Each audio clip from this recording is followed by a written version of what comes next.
Hi నమస్తే, welcome to Myra Media. నేను మీ కేవీఆర్. స్థానిక సర్వేలైనా జాతీయ సర్వేలైనా జగన్మోహన్ రెడ్డిదే విజయం అని చెప్పి వరుసగా చెప్తా వస్తున్నాయి. నిన్న ఆత్మసాక్షి 4వ రౌండ్ సర్వే కంప్లీట్గా 130కి పైగా స్థానాలు వైఎస్ జగన్మోహన్ రెడ్డి కైవసం చేసుకుంటారు, మళ్ళీ అధికారం వైఎస్ఆర్సీపీ పార్టీదే అని చెప్పిన తరుణంలో ఇవాళ మరో 2 సర్వేలు వెలుగులోకి వచ్చాయి. అదే ఒకటి పొలిటికల్ క్రిటిక్ సర్వే అయితే మరొకటి రేస్ సర్వే. ఈ 2 కూడా వైఎస్ఆర్సీపీకి ఇంచుమించు 130 స్థానాలకు పైగా గెలుచుకుంటుందని చెప్పినాయి. ముందుగా పొలిటికల్ క్రిటిక్ సర్వే ఏం చెప్పిందో ఒకసారి చూద్దాం. సో ఇది పొలిటికల్ క్రిటిక్ వాళ్ళు ఇచ్చిన సర్వే రిజల్ట్. 122 నుంచి 122 స్థానాలు వైసీపీకి వస్తే కూటమికి 53 స్థానాలు వస్తాయని చెప్తా ఉన్నారు. According to our survey, YSRCP will re-elect again in 2024 elections with huge seats against mighty strong alliance. After the alliance announced, we did survey deep into all the constituencies. Andhra Pradesh Assembly pre-poll survey results. YSRCP 122, 125 seats, NDA 50 to 55 seats, others 0. Expected vote share is వచ్చేసి YSRCP 50.80% vote share రాబోతుంది. అలాగే ఎన్డీఏకు 47.50, 3 పార్టీలు కలిస్తే అంత వస్తున్నాయి. Others వచ్చేసి 1.70 అని చెప్పి వీళ్ళ సర్వే అనమాట. ఇక్కడ ఏం చెప్తున్నారంటే మైటీ స్ట్రాంగ్ అలయన్స్ అంటే టీడీపీ, జనసేన, బీజేపీ 3 పార్టీలు కలిసినా కూడా వైఎస్ఆర్సీపీ రీఎలెక్ట్ అవుతుంది 2024 ఎలక్షన్స్లో అని చెప్తా ఉన్నారు. ఇంకొకటి వీళ్ళు అన్ని కాన్స్టిట్యున్సీలో కూడా చాలా డీప్ సర్వే నిర్వహించినట్టు క్లెయిమ్ చేసుకున్నారనమాట. ఇకపోతే లోక్సభ ఎన్నికల్లో కూడా వైఎస్ఆర్సీపీ 19 to 22 19 నుంచి 22 స్థానాలు రాబోతున్నాయి. అలాగే ఎన్డీఏకు 3 నుంచి 6 స్థానాలు దక్కే అవకాశం ఉందని వీళ్ళ survey. As per our survey, YSRCP is dominating the alliance in almost all the MP constituencies expect in Narsapuram and Visakhapatnam parliamentary constituencies. There will be వీళ్ళ సర్వే ప్రకారం ఏం చెప్తున్నారంటే వైఎస్ఆర్సీపీ అన్ని లోక్సభ స్థానాల్లో కూడా ఆధిక్యత కనబరుస్తుంది. ఒక విశాఖపట్నం అండ్ నరసాపురం పార్లమెంట్ స్థానాలు తప్పిస్తే మిగతా 23 స్థానాల్లో కూడా వైఎస్ఆర్సీపీ ఆధిక్యతలో ఉంది అని there will be a cross voting in few parliament constituencies.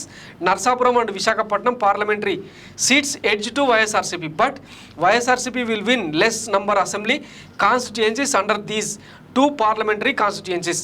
వీళ్ళు ఇక్కడ గుర్తించింది ఏంటంటే నరసాపురం అండ్ విశాఖపట్నం పార్లమెంటరీ పరిధిలో చాలా అసెంబ్లీ నియోజకవర్గాల్లో క్రాస్ ఓటింగ్ జరిగే అవకాశం ఉంది. అయితే ఈ లెక్కన అంటే తక్కువ నంబర్లో assembly constituencies under these 2 parliamentary constituencies అని చెప్తున్నారు. Expect these 2 constituencies YSRCP will dominate in all other parliamentary constituencies. ఇవి తప్పిస్తే మిగతా అన్నింట్లో కూడా ఇటు అసెంబ్లీ అటు పార్లమెంట్ రెండింట్లో కూడా వైఎస్ఆర్సీపీదే డామినేట్. ఓన్లీ నరసాపురం, విశాఖపట్నంలో మాత్రం కొంత క్రాస్ ఓటింగ్ జరిగే అవకాశం ఉంది. ఆ క్రాస్ ఓటింగ్ కూడా కొద్ది నంబర్లో మాత్రమే తేడాతో వైఎస్ఆర్సీపీ గెలుచుకునే అవకాశం ఉందన్నది వీళ్ళ అంచనా. We posted a few political and social engineering observations before and quoted the same below and now adding more observations all around. ఇంతకుముందు వాళ్ళు అంటే పోస్ట్ చేసినట్టుగానే పొలిటికల్ అంటే రాజకీయ అండ్ సోషల్ ఇంజనీరింగ్ అంటే సామాజిక వర్గాల కూర్పుకు సంబంధించి అన్నింటిని కూడా కోట్ చేసినామని వీళ్ళు క్లెయిమ్ చేసుకుంటున్నారు అన్నమాట. ఇక పార్లమెంటరీ స్థానాల విషయానికి వస్తే 21 స్థానాల్లో వైఎస్ఆర్సీపీకి ఛాన్స్ ఉంటే 4 కూటమికి ఛాన్స్ ఉంది అని. ఇక వీళ్ళు అబ్జర్వ్ చేసిన కొన్ని పాజిటివ్ పాయింట్స్ ఏంటంటే educational reforms like infrastructure development in schools, English medium, in intensive care about students' progress, midday meals, tabs, Ammavodi, uniform and other needs, TOEFL and CBSE syllabus etcetera. ఎడ్యుకేషన్లో ఇప్పటికే అంటే చాలాసార్లు మనం మాట్లాడుకున్నాం, దేశవ్యాప్తంగా ఎడ్యుకేషనల్ యాక్సెసిబిలిటీలో వైఎస్ఆర్సీపీ ప్రభుత్వం తీసుకొచ్చిన విప్లవాత్మక మార్పుల కారణంగా టాప్ ప్లేస్లో నిలిచింది. మొన్నటికి మొన్న నిర్మల అనే అమ్మాయి బాల్య వివాహం నుంచి పక్కకు వచ్చి బయటపడి తను అంటే ఇంటర్మీడియట్లో టాప్ ర్యాంక్లో పాస్ అవ్వడానికి కారణం వైఎస్ఆర్సీపీ అమ్మఒడి, తర్వాత జగనన్న భరోసా ఇట్లాంటి చాలా పథకాల కారణంగా ఆమె నిలదొక్కుకోగలిగిందని ministry of education central government tweet చేసిందనమాట. సో ఇట్లాంటి రిఫార్మ్స్ అన్నీ కలిపి ఓటర్లలో పాజిటివ్నెస్ తీసుకొచ్చినాయంట. అలాగే ఇన్ఫ్రాస్ట్రక్చర్ డెవలప్మెంట్ ఇన్ స్కూల్స్ అంటే స్కూల్స్ రెనోవేషన్ 45,000కు పైగా స్కూళ్లను వీళ్ళు తీర్చిదిద్దారు. అలాగే ఇంగ్లీష్ మీడియంని ప్రవేశపెట్టడం, intensive care about students progress, students అంటే మానసిక పరివర్తనలో కూడా కొంత ప్రోగ్రెస్ తీసుకురావడంలో సక్సెస్ అయ్యారు. అలాగే మిడ్ డే మీల్స్, జగనన్న గోరుముద్ద లాంటి పథకాలు చాలా వరకు విద్యార్థులను ప్రభావితం చేసినాయి, చాలా వరకు డ్రాప్అవుట్స్ను కూడా తగ్గించిన పరిస్థితి పలు సర్వేల్లో తేలిందనమాట. అలాగే tabs, Ammavodi, uniform and other needs ఇవి ఏవైతే ఉన్నాయో వీటన్నిటి కారణంగా గవర్నమెంట్ స్కూళ్ళల్లో స్కోర్ పెరిగింది, అంటే నంబర్స్ పెరిగింది అని చెప్పి చెప్తా ఉన్నారన్నమాట. ఇక టోఫెల్ అండ్ సిబిఎస్ఈ సిలబస్లో కూడా మొన్ననే చూసినాం ఎన్డీటీవీ లాంటి సర్వేల్లో 4.5 లక్షల మంది దేశవ్యాప్తంగా పోటీపడ్డ టోఫెల్ ఎగ్జామ్లో 4.5 లక్షల మంది కేవలం ఆంధ్రప్రదేశ్ నుంచే విద్యార్థులు పోటీపడ్డ పరిస్థితిని గమనించవచ్చు అనమాట.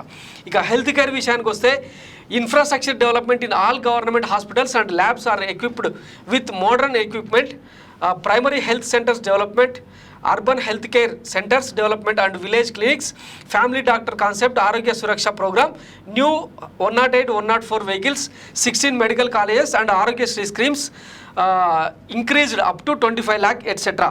ఇక వైద్య రంగానికి వస్తే గవర్నమెంట్ హాస్పిటల్స్ను వాటి స్ట్రక్చర్ మార్చడం, వాటిని అభివృద్ధి చేయడం, వాటితో పాటు ల్యాబ్స్ను అధునాతన పద్ధతుల్లో అత్యాధునిక పరికరాలను తీసుకొచ్చి పెట్టడం, తర్వాత ప్రైమరీ హెల్త్ కేర్ సెంటర్లను అభివృద్ధి చేయడం, అలాగే అర్బన్ హెల్త్ కేర్ సెంటర్స్ను డెవలప్ చేయడం, విలేజ్ క్లినిక్స్ను ఏర్పాటు చేయడం, ఫ్యామిలీ డాక్టర్ కాన్సెప్ట్ను తీసుకురావడం, అలాగే ఆరోగ్య సురక్ష ప్రోగ్రాం పెట్టడం, వీటితో పాటు 108, 104 వెహికల్స్ కొత్తగా అంటే కొన్ని వందల వెహికల్స్ను ఒకేసారి ప్రారంభించారన్నమాట వైఎస్ జగన్మోహన్ రెడ్డి. వీటితో పాటు 16 మెడికల్ కాలేజీలు అందుబాటులోకి రావడం, ఆరోగ్య స్కీమ్ను 25 లక్షలకు పెంచడం లాంటివి జనాల్లో బాగా చొచ్చుకెళ్ళినాయి అనమాట. సో వైద్య రంగంలో కూడా విప్లవాత్మక మార్పులు వైఎస్ఆర్సీపీకి కలిసి వచ్చే అవకాశం ఉంది. ఇవి పాజిటివ్ అంశాలని చెప్పి చెప్తా ఉన్నారు. ఇకపోతే డెవలప్మెంట్కి సంబంధించి focused on blue economy and manufacturing industry like constructing new 4 see ports, 10 fishing harbours, 4 fish landers, 3 industrial corridors, 2 IT sets and green energy project etcetera, beautification of cities, towns and parks etcetera. ఇక అభివృద్ధికి సంబంధించిన రంగంలోకి తీసుకుంటే blue ఎకానమీని focus చేసిన క్రమంలో manufacturing అంటే తయారీ రంగాన్ని ప్రోత్సహించడం, అలాగే 4 సీపోర్ట్లను, 10 ఫిషింగ్ హార్బర్లను, 4 ఫిష్ ల్యాండర్స్ను, 3 ఇండస్ట్రియల్ కారిడార్స్ని, 2 ఐటీ సెజ్లను తీసుకొచ్చింది వైఎస్ఆర్సీపీ ప్రభుత్వం. వీటితో పాటు గ్రీన్ ఎనర్జీ ప్రాజెక్ట్ కర్నూలు జిల్లాలో తీసుకొచ్చిన అంటే 20,000 మెగావాట్లకు సంబంధించిన పేరేందన్నది 20,000 మెగావాట్లకు సంబంధించిన ఒక ప్రాజెక్టును కూడా తీసుకొస్తున్నారు. అది కనుక ఒకసారి స్టార్ట్ అయితే ఆంధ్రప్రదేశ్కు కంప్లీట్గా వెలుగులు నిండే అవకాశం ఉంది. చిన్న మధ్య తరహా పరిశ్రమలకు సంబంధించి పవర్ కట్స్ లేకుండా చూసేందుకు ఆ ఎనర్జీ పోర్ట్స్ను కూడా తీసుకొస్తున్నారు అనమాట. ఇవన్నీ కూడా జనాల్లో చర్చకు దారితీస్తూ ఉన్నాయి. ఇది వైసీపీకి పాజిటివ్గా మారే అంశం అనమాట. Volunteer system, pensions delivering and all the schemes at door step without any bribing and on saturation mode. ఇక వాలంటీర్ సిస్టమ్ ద్వారా ఎట్లాంటి విప్లవాత్మక మార్పులు తీసుకొచ్చారో, ప్రతిపక్షాలు ఈరోజు వాలంటీర్ల వెనకబడి ఎట్లా మోకాల దీక్షలు చేస్తున్నారో చూస్తూనే ఉన్నాం. పెన్షన్ డెలివరీ దగ్గర నుంచి మొదలు పెడితే అన్ని స్కీమ్స్ను డోర్ స్టెప్కు తీసుకెళ్లడం, అందులో లంచాలు తీసుకోకపోవడం, ఇకపోతే వైఎస్ జగన్మోహన్ రెడ్డి చెప్పినట్టు కులం చూడడం, మతం చూడడం, ప్రాంతం చూడడం అన్నట్టు, పార్టీలు చూడడం అన్నట్టు సాచురేషన్ పద్ధతిలో అందరికీ అంటే అర్హులైన ప్రతి ఒక్కరికి సంక్షేమ పథకాలను అమలు చేయడం కూడా పాజిటివ్గా మారిందనమాట. ఇక హౌసింగ్ విషయానికి వస్తే distributing 30 lakhs house pattas is very huge and constructed nearly 10 lakh houses. ఇక ఇళ్ల నిర్మాణ రంగానికి తీసుకుంటే 30 లక్షల మందికి పట్టాలు ఇవ్వడం, అలాగే 10 లక్షల మంది కొత్త పక్కా ఇల్లు నిర్మించడం కూడా వైసీపీకి పాజిటివ్ అంశం అని చెప్పి చెప్తా ఉన్నారు. ఇక credibility and trust, delivering 90% of manifesto has never happened before. ఇక వైఎస్ఆర్సీపీకి జగన్మోహన్ రెడ్డికి ఉన్న అతిపెద్ద ఎసెట్ ఏంటంటే క్రెడిబిలిటీ అండ్ ట్రస్ట్, విశ్వసనీయత అండ్ నమ్మకం. ప్రజల్లో ఆయన చూరగొన్న నమ్మకం ఏంటంటే ఇచ్చిన నవరత్నాల్లో 90% పైగా మేనిఫెస్టోలో ఏవైతే అంశాలు చెప్పారో వాటన్నిటిని 90% పైగా అమలు చేయడం కూడా జగన్మోహన్ రెడ్డికి కలిసి వచ్చింది. ఇది ఇంతకుముందు ఎప్పుడు కూడా ఈ ఆంధ్రప్రదేశ్ చరిత్రలో ఇట్లాంటి జరగలేదని చెప్పి వీళ్ళు చెప్తా ఉన్నారు. ఇక జాబ్స్ విషయానికి వస్తే 1.3 lakh village and ward secretariat jobs and 50,000 health care jobs and merging APSRTC into government and regularising a few contract jobs etcetera. ఇక 130,000 మంది విలేజ్ వాలంటీర్స్ కావచ్చు, వార్డ్ సెక్రటేరియట్ జాబ్స్ కావచ్చు, అలాగే 50,000 మంది హెల్త్ సెక్రటేరియట్లు, తర్వాత merging APS RTC into government. RTC కార్మికులను ప్రభుత్వ రంగానికి అనుబంధంగా కలిపేస్తూ ఇక మరికొన్ని కాంట్రాక్ట్ జాబ్లను కూడా రెగ్యులరైజ్ చేయడం వైఎస్ఆర్సీపీకి కలిసి రాబోతుంది అని చెప్పి. ఇక ఇరిగేషన్ కంప్లీటింగ్ వెలిగొండ ప్రాజెక్ట్, ఓక్ టన్నెల్ ఎట్సెట్రా. ఇక నీటిపారుదల రంగానికి విషయానికి వస్తే వెలిగొండ ప్రాజెక్టును పూర్తి చేయడం, ఓక్ టన్నెల్ను పూర్తి చేయడం లాంటివి పాజిటివ్ అంశాలు. ఇక వైసీపీ ప్రభుత్వానికి అతిపెద్ద నెగిటివ్స్ ఏంటంటే ఆల్కహాల్ బ్యాన్, మద్య నిషేధాన్ని అమలు చేస్తామని చెప్పి చేయకపోవడం జనాల్లో విస్తృత చర్చకు దారితీస్తుంది. అలాగే sand policy focusing too much on welfare more than it's needed. Alcohol ban అంటే చెప్పి చేయలేదన్నది ఒకటైతే, శాండ్ పాలసీకి సంబంధించి, ఇసుక మాఫియాకి సంబంధించి తీవ్రమైన చర్చ జరుగుతుంది. ఇది బాగా నెగిటివ్ అయ్యే అవకాశం ఉంది. అలాగే చెప్పిన దానికంటే వెల్ఫేర్ స్కీమ్స్ ఎక్కువ మొత్తంలో, పెద్ద మొత్తంలో అమలు చేస్తుండడం కూడా కొంత నెగిటివ్ అయ్యే అవకాశం ఉందన్నది వీళ్ళ అంచనా. ఇక స్పెషల్ కేటగిరీ స్టేటస్, ప్రత్యేక హోదా అంశానికి కూడా వైసీపీకి కట్టుబడి ఎన్నికల్లో హామీ ఇచ్చి ఎన్నికలకు వెళ్ళింది. కానీ ఇప్పుడు ఆ అంశం గురించి మాట్లాడకపోవడం కూడా జనాల్లో కొంత నెగిటివిటీని తీసుకొచ్చిందని చెప్పి చెప్తా ఉన్నారు. ఇక few finding and observations that favoured YSRCP, most of the women voters in Andhra Pradesh are with YSRCP. ఇక వీళ్ళు అబ్జర్వ్ చేసిన కొన్ని కీలకమైన పాయింట్స్ ఏంటంటే ఆంధ్రప్రదేశ్లోని మహిళల్లో చాలా మట్టుకు వైఎస్ఆర్సీపీకి మద్దతుగా నిలిచే అవకాశం ఉందన్నది వీళ్ళు గుర్తించిన అంశం. 55 to 60% of women voters are with YSRCP this time. ఈసారి 55 నుంచి 60% మంది మహిళలు వైఎస్ఆర్సీపీకి అండగా నిలిచే అవకాశం ఉందన్నది వీళ్ళు గుర్తించిన అంశం. ఇక welfare schemes delivered in saturation mode, so rural voters are strong hold to YSRCP. ఇక సంక్షేమ పథకాలని సాచురేషన్ మోడ్లో అమలు చేయడం వల్ల రూరల్ ఓటర్స్ అందరూ కూడా వైఎస్ఆర్సీపీ వైపే నిల్చుండే అవకాశం ఉంది. In urban voters middle class and upper middle class people only turned out for voting. YCP was weak in urban areas but somewhat it is compensated with house patta, so even in the urban areas YCP increased its vote share. ఇకపోతే urban ఏరియాలో middle class అంటే మధ్యతరగతి వాళ్ళు, పై మధ్యతరగతి వాళ్ళు ఎవరైతే ఉన్నారో ఆ పీపుల్ అందరూ కూడా ఈ ఓటింగ్కు కొంత దూరంగా ఉండే అవకాశం ఉంది. కానీ YCP was weak in urban areas, urban ఏరియాస్లో వీక్గా ఉన్నా కానీ కొంతమందికి ఇళ్ల పట్టాలు ఇచ్చిన నేపథ్యంలో ఆ వీక్గా ఉన్న ఏరియాస్లో వైసీపీకి ఓటు బ్యాంక్ పెరిగే అవకాశం ఉందన్నది వీళ్ళు గుర్తించిన అంశం. ఇక alliance with BJP is costing TDP and JSP so much, the cadre is not trusting each other and the vote transfer won't happen the way it was done in 2014. ఇకపోతే అలయన్స్లోకి ఎప్పుడైతే BJP వచ్చిందో భారీ మూల్యం చెల్లించుకోబోతుంది అని చెప్పి వీళ్ళు గుర్తించిన అంశం. టీడీపీ జనసేన ఈ రెండు పార్టీలకు బీజేపీ యాడ్ అవ్వడం అన్నది మైనస్గా మారింది.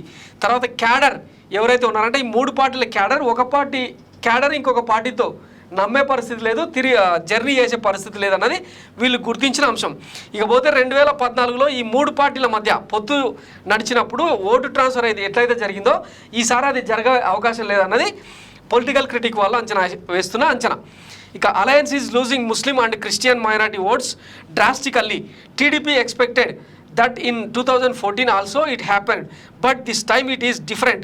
It is after 10 years of BJP rule, CAA, NRC and bulldozer ruling on Muslims houses in BJP ruled states.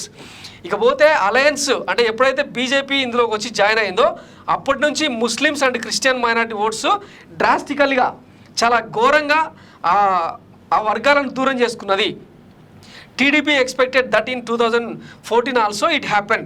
2014లో కూడా ఇట్లాంటి ప్రమాదమే జరిగింది. But this time is different. కానీ ఈసారి మరింత తేడా ఉండబోతుంది. It is after 10 years of BJP rule, అంటే 10 ఏళ్ల బీజేపీ పాలనలో సిఏఏ, ఎన్ఆర్సీ లాంటి బిల్లులు తీసుకురావడం, బీజేపీ పాలిత రాష్ట్రాల్లో ముస్లిమ్స్ ఇళ్ళ మీదకి బుల్డోజర్లను తీసుకెళ్ళి కూలగొట్టడం, వాళ్ళ మీద కొన్ని అరాచకాలు ఘటనలు వెలుగు చూడడం లాంటి అంశాలన్నీ కూడా ఆంధ్రప్రదేశ్లో కూటమికి మైనస్గా మారినాయి అన్నది వీళ్ళు గుర్తించిన అంశం.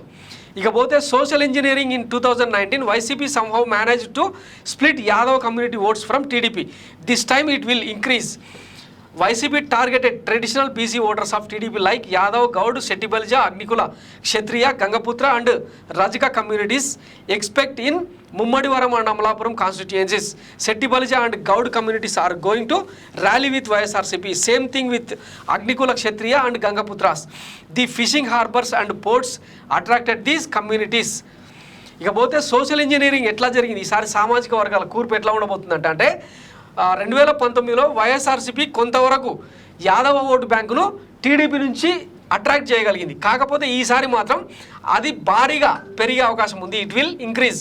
YCP targeted traditional BC voters of TDP like అంటే టీడీపీకి గత 3-4 దశాబ్దాల్లో టీడీపీకి బీసీ ఓటర్లు వెన్నుదన్నుగా అసలు బీసీ పార్టీ అన్న ముద్ర ఉన్న ఆ పార్టీ నుంచి చాలా వరకు సంప్రదాయ బీసీ ఓటు బ్యాంకును టార్గెట్ చేస్తూ ముఖ్యంగా యాదవ, గౌడ, శెట్టిబలిజ, అగ్నికుల, క్షత్రియ, గంగపుత్ర అండ్ రజక కమ్యూనిటీస్ నుంచి అత్యధికంగా ఓటర్లను ఆకర్షించింది. Except in Mummidivaram and Amalapuram constituencies. ఈ 2 నియోజకవర్గాలను మినహాయిస్తే అంటే ముమ్మడివరం, అమలాపురం లాంటి నియోజకవర్గాలను మినహాయిస్తే Settibalija and Goud communities are going to rally with YSRCP. Settibalija and Gouda సామాజిక వర్గాలు వైఎస్ఆర్సీపీతో ర్యాలీ అయ్యే అవకాశం ఉందన్నది వీళ్ళు గుర్తించిన అంశం.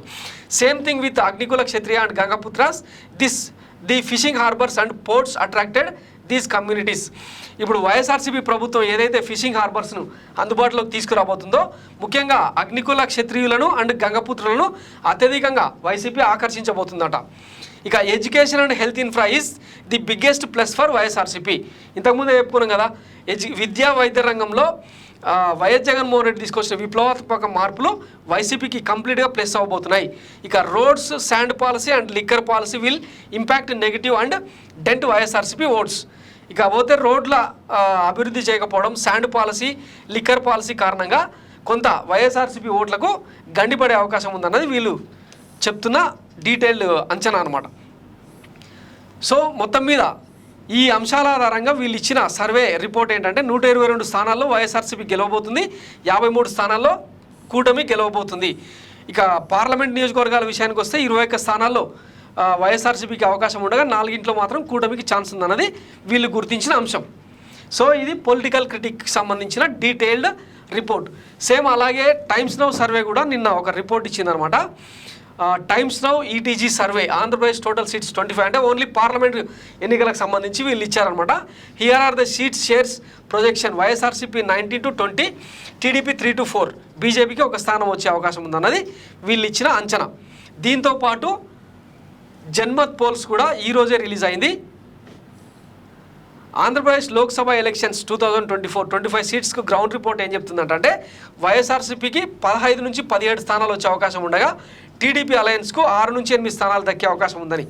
ఇక అసెంబ్లీ స్థానాల విషయానికి వస్తే 175 స్థానాలకు గాను వైఎస్ఆర్సీపీకి 122 నుంచి 120 స్థానాలు వచ్చే అవకాశం ఉందని చెప్పి అంచనా వేస్తున్నారు. అలాగే టీడీపీ అలయన్స్కి వచ్చేసి 44 నుంచి 46 స్థానాలు వచ్చే అవకాశం ఉందని జన్మత్ పోల్ సర్వే చెప్పింది అన్నట్టు.